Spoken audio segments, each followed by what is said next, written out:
Recuerda darle like, suscribirte y activar la campanita. Continuamos con nuestro oxígeno, la vida en nuestro medio. Ronronea, que el mal tiempo pasa y pronto acaba la marea. Ronronea, ronronea, siempre a todo invierno le llega su primavera. Recordemos que antes de 2005 era la política de la Agencia Federal para la Gestión de Emergencias, FEMA, que decía que las mascotas debían ser abandonadas durante las evacuaciones. Y esto está cambiando conforme normas de protección animal establecen nuevos marcos. Y la lección de seguridad pública más convincente que aprendieron los servicios de emergencia durante el huracán Katrina fue que aproximadamente 44% de las personas que no quisieron ser evacuadas se quedaron, al menos en parte, porque no querían dejar atrás a sus mascotas. Doctora Gloria, hablemos un poco sobre esto, porque en Colombia nosotros también, cuando el volcán Nevado del Ruiz entró en alerta naranja, estaba próximo a entrar en alerta roja, entrevistamos a una persona del campo que nos entregó todo un informe desde ahí, desde la alta cumbre del volcán, porque él tampoco había querido abandonar a sus animalitos de corral, porque bajaba hasta el refugio y luego en la motocicleta subía nuevamente a darle vuelta a los animalitos a pesar de todo el riesgo que había. Solo hasta que las autoridades organizaron unos corrales en la parte de abajo, en las zonas seguras, y los campesinos pudieron movilizar allí sus animalitos de corral, pudieron lograr una verdadera evacuación. Hablemos un poco de esto, a lo cual usted, como integrante de la Defensa Civil y también como líder en muchos grupos, pues realmente sabe de estas situaciones y que ha trabajado también para lograr legislación en Colombia. Pues hablemos un poco de esto. Sí, Carlos Alberto, creo que es de las cosas más sensibles que pueden pasar, ¿no? Son momentos muy complicados en donde hay que tomar decisiones por la vida propia, pero para aquellas personas que amamos tanto a los animales se nos hace muy difícil separarnos de ellos y sobre todo, de alguna u otra manera, dejándolos a su suerte, que fue como el escenario primario que se planteó. Fue el caso de muchas personas que tenían sus animales en zonas, digamos que bastante altas, todos estos municipios que se encuentran en esa zona de alto riesgo del volcán, donde está Murillo, Villahermosa, Villa María. Entonces, ahí hay varias cosas para analizar. Tienes tú toda la razón. Estos son temas que deben estar contemplados, por ejemplo, dentro de las estrategias municipales de respuesta a emergencias, la inclusión de los animales que por supuesto debe socializarse con los pobladores de los municipios para que ellos sepan exactamente cuáles son las rutas seguras de evacuación y por dónde deben también llevar a sus animales. Aquí quiero resaltarte una cosa importante y es que la ley indica que los animales son responsabilidad del propietario. No obstante eso, entendiendo que puede ser muy complicado, y pongo yo un caso típico, por ejemplo, de una familia que tiene 3, 4 hijos, que tiene 3, 4, 5 perros, 2 gatos, 3 vacas, pues esos procesos de evacuación se vuelven un poco complicados, ¿no? Y es la misma situación en la finca aledaña y en la otra, como para decir, bueno, vamos a pedir el apoyo del vecino, pero pues el vecino también está solucionando su problema.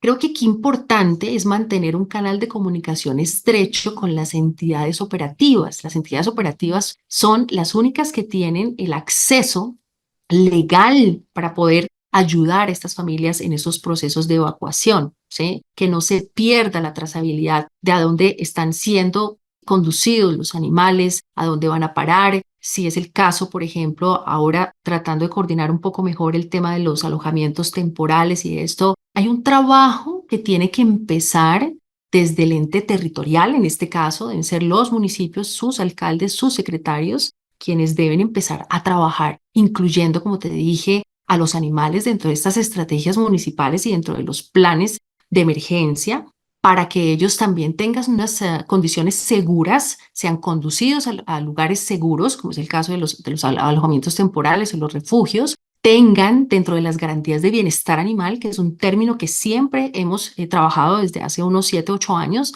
10 años, pero ¿qué se garantiza, por ejemplo, en términos de bienestar animal? Que el animal no sufra de hambre, no sufra de sed, que esté controlado, digamos que emocionalmente, que esté protegido también. Por eso siempre esas consideraciones es muy importante que las tengan en cuenta al momento de desarrollar esas estrategias importantes. Educar a la población. Esas estrategias no pueden quedar en un papel y es muy importante medir el grado de riesgo al que está expuesto, el grado de vulnerabilidad al que está expuesto una población, por supuesto, para implementar este tema de las simulaciones y los simulacros. Cuando yo hablo de simulaciones y simulacros, de pronto el que se hace muy conocido en el mes de octubre, que generalmente es el día 4, 5, 6 de octubre, aquí en Bogotá, que es donde más suena, ese simulacro debe surtirse en todos los municipios. La gente tiene que estar preparada, deben hacerse las reuniones con las comunidades, con las diferentes veredas para poder prepararlos. No se puede echar en saco roto, no pueden ser documentos que reposen en un libro de actas o en un libro de documentos propios de las entidades, porque si no se socializan, las personas quedan en la misma situación de riesgo sin conocer estos planes. Entonces, yo creo que fuimos afortunados de que Volcán Nevado del Ruiz en su momento disminuyera su alerta a lo que está en este momento. Inclusive hubo algunos asomos hace un mes, 2 meses, con Puracé.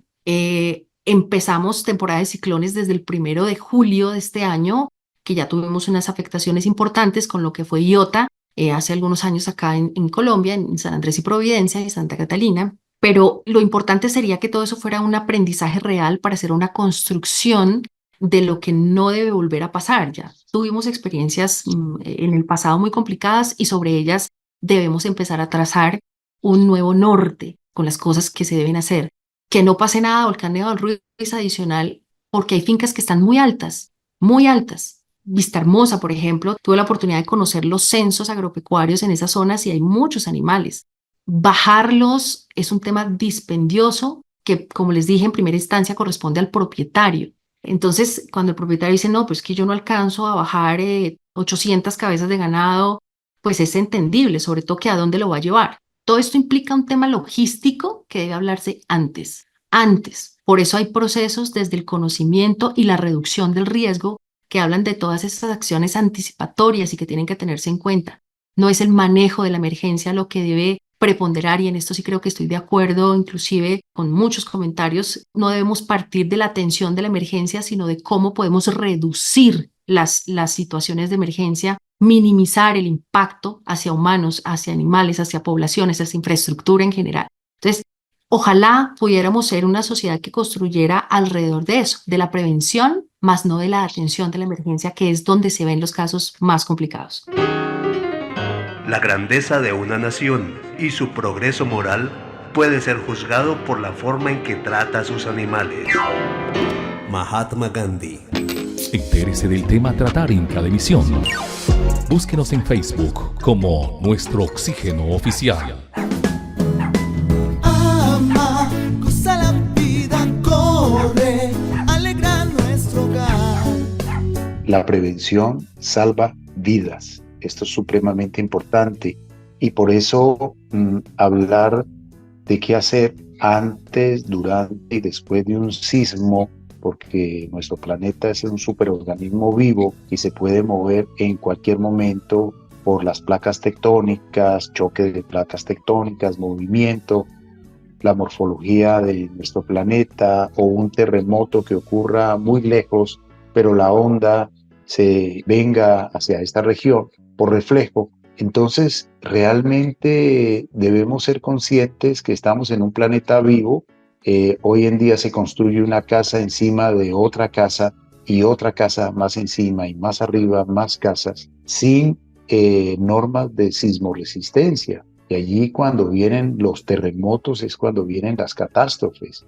En tiempos de no movimientos telúricos, pues realmente no pasa absolutamente nada. Pero en un movimiento fuerte de trepidación de la Tierra, con un sismo de 9, de 8, de 7, pues realmente en esa escala a veces no queda piedra sobre piedra. Entonces sí debemos tener la precaución, la prevención, no solamente por la vida humana, pensar y prepararnos también con el famoso triángulo de la vida, también cuál es el punto de encuentro, qué debemos hacer antes, qué debemos hacer durante un sismo y qué debemos hacer después del sismo.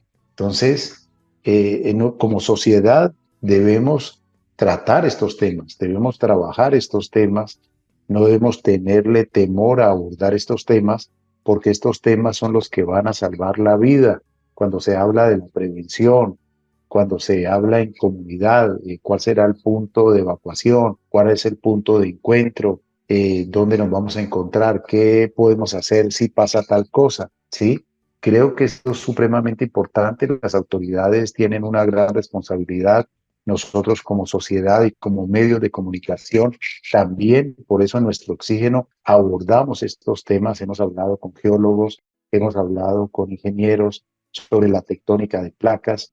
Con usted hoy estamos hablando sobre la importancia de la atención a los animales en desastres, porque usted es una especialista, es una mujer sensible, es una profesional que está trabajando intensamente, y esto nos alegra muchísimo. Nos encanta escuchar personas que hablen de los animales en general, porque a veces he tenido yo personalmente emergencias, me he encontrado, por decir algo, una ave migratoria herida, lastimada por ABC, no sé qué la habrá herido, y entonces uno la toma rápidamente, la mete en una caja, llevémosla a una veterinaria cercana a ver si la atiende y si le podemos salvar la vida para liberarla nuevamente. Y resulta que llega uno a la veterinaria y dice, no, qué pena, solamente atendemos perros y gatos.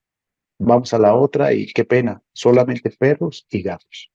Pero ¿cómo así, señora? Usted es veterinaria, veterinario, y no me puede atender este animalito.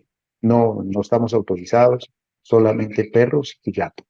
Valoro muchísimo a los que atienden a los animalitos multiespecie. Felicitaciones, y son muy valiosos. Ojalá hayan muchos más, muchos veterinarios que se dicen amar a los animales, se especialicen también en cómo ayudar a los animalitos silvestres cuando están heridos, cuando un vecino, cuando una persona le lleva a ese lugar, pues darle la atención. Sé que tiene que reportarlo a la autoridad ambiental, pero al mismo tiempo prestarle los primeros auxilios para poder salvar la vida de este ser valioso, que puede ser un polinizador, puede ser un dispersor de semillas, puede ser un consumidor de vectores y nos está librando de enfermedades. Para nosotros puede ser un animalito exótico, pero resulta que de pronto es un animalito endémico que siempre ha estado por ahí, entre las ramas de los árboles, en el parque, en el bosque cercano, y por algún accidente, pues realmente lo encontramos herido. Entonces creo que debemos tomar conciencia en esto de cuidar, de respetar a los animalitos silvestres. Aquí tenemos una campaña activa: no encargue, no compre, no regale animalitos silvestres, déjelos vivir en libertad, no los dañemos a la naturaleza, doctora Gloria. Sí, tienes toda la razón. Es importante. Este tema es muy sensible. Hay muchos animales que son maravillosos, por supuesto, observarlos pero son más lindos en la naturaleza, en su ambiente, ¿no? Cuando uno hace una intervención con un animal silvestre, este tipo de intervenciones suelen improntar a los animales, ¿sí? Entonces, de alguna u otra manera, o pierden el miedo a los humanos. En algunos casos, eso es completamente en contra, porque así como hay unos con buenas intenciones, puede haber otros no con tan buenas. Puede haber improntas de muchos tipos. El hecho, por ejemplo, de alimentarlos les va quitando esa capacidad y ese recurso innato que tienen ellos para conseguir su alimento, ¿sí? Mira, las interacciones deben ser mínimas con ellos, sobre todo porque potencialmente pueden ser animales, debido a que son animales silvestres, pueden ser agresivos en algún momento. No podemos exponernos de pronto a una mordedura o esto. Algunos de ellos, y con esto sí quiero ser muy puntual para la gente, no todos, no todos. Conocemos de antemano cuáles son las especies, pero algunos de ellos son portadores de algunas enfermedades zoonóticas, es decir, que se transmiten a los humanos. Por eso debemos ser muy cuidadosos.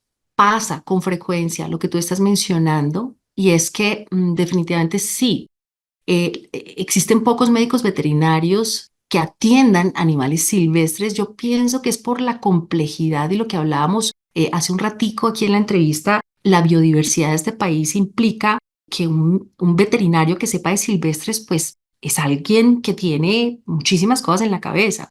Por eso lo que generalmente también pasa con ellos es que se subespecialicen, por ejemplo, en mamíferos, por ejemplo, en reptiles, ¿sí? Veterinarios de ciudad conozco muy pocos que se dediquen al tema de silvestres. La buena noticia es que muchas de las universidades en el país en este momento tienen semilleros, que son esas líneas de profundización en animales silvestres, y esperamos que ellos pues obviamente logren como involucrarse dentro de todo este sistema que trata de proteger a los animales desde las diferentes entidades desde donde se necesita. Adecuada información me parece también importante, Carlos Alberto. Se debe compartir más en esos casos de emergencia, por ejemplo, quiénes son las entidades responsables.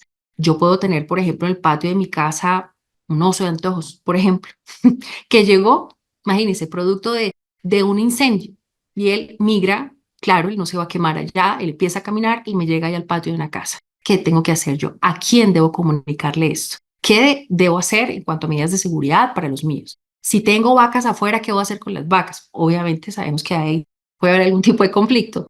Entonces, mire, hay muchas cosas en las cuales podemos educar a las personas. Educar es un proceso que no cuesta nada. Sencillamente la disposición, el conocimiento y la parte receptora que quiera aprender a cuidar a los animales.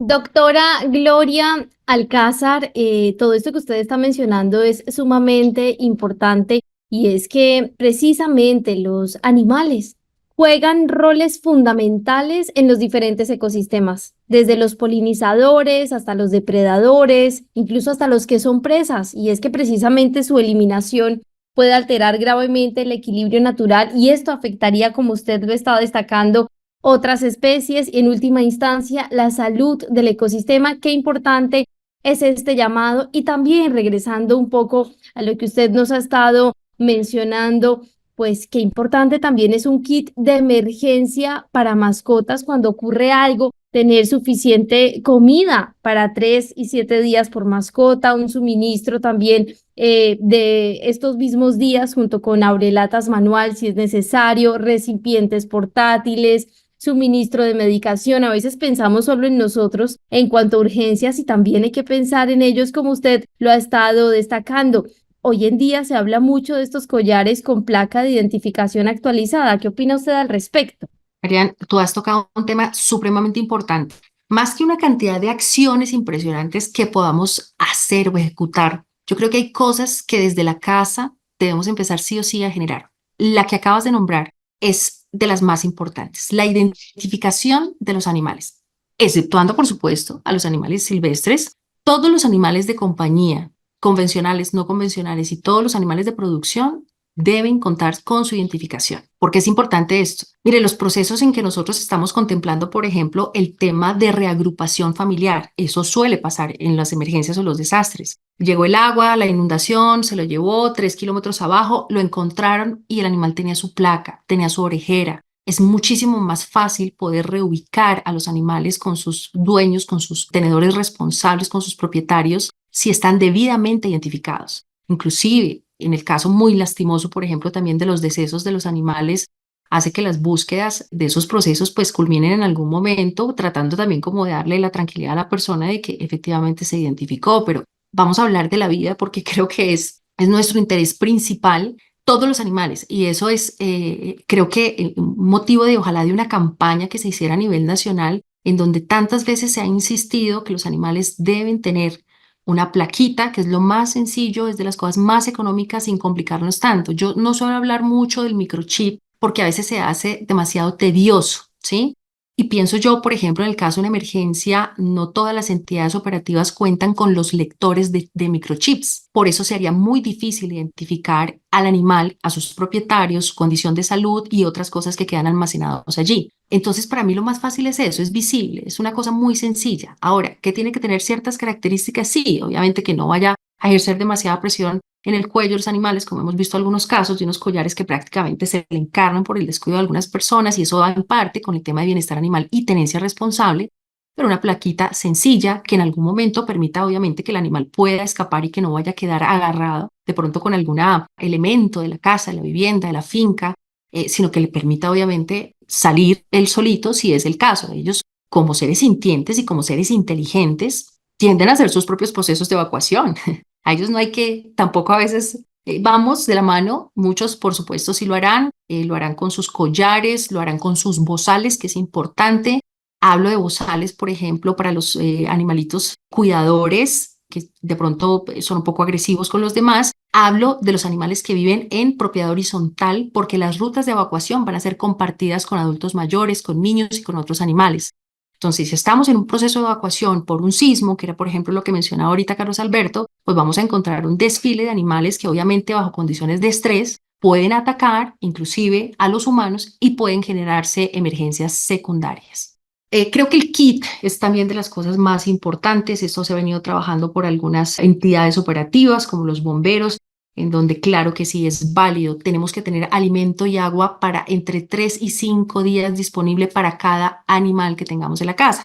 Por ejemplo, Carlos Alberto debería garantizar a sus 2 gatitas y a su perrito 3 a 5 días de alimento.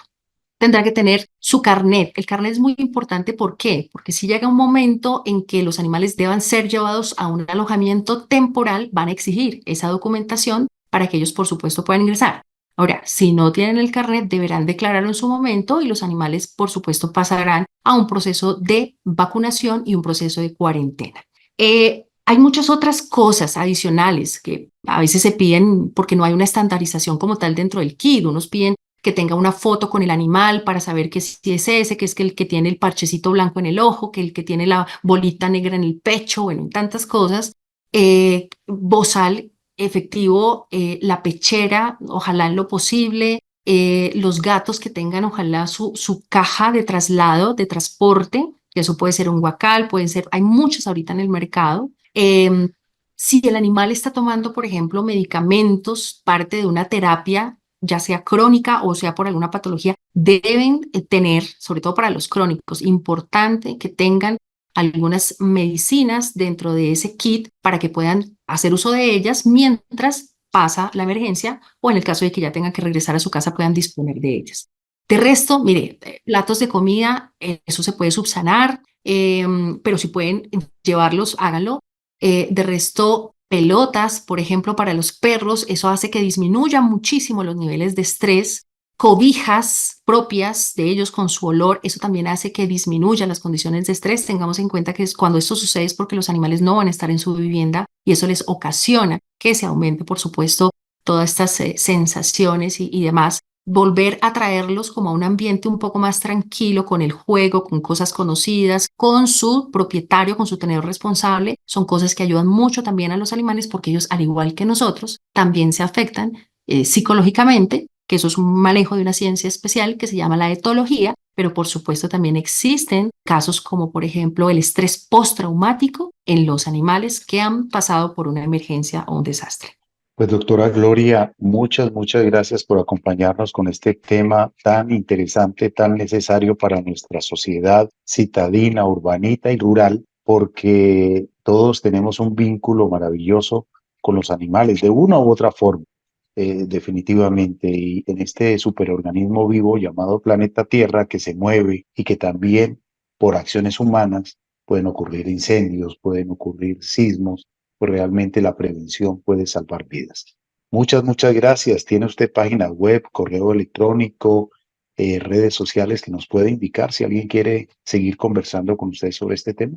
Claro que sí. Primero que todo, gracias. Me encanta nuevamente haber podido compartir estos minutos que para mí son muy poquitos para todo lo que podríamos estar hablando, pero mil gracias nuevamente por la invitación. Carlos Alberto, Juliet, Marian, gracias. Para mí siempre será de verdad un placer poder compartir estas charlas con ustedes, que sea parte también de ese conocimiento que de alguna u otra manera puede quedar en la cabeza de todos estos queridos oyentes del programa. Claro que sí, tengo la red social del grupo de gestión del riesgo que es @gravedcol de Colombia, gravedcol con V.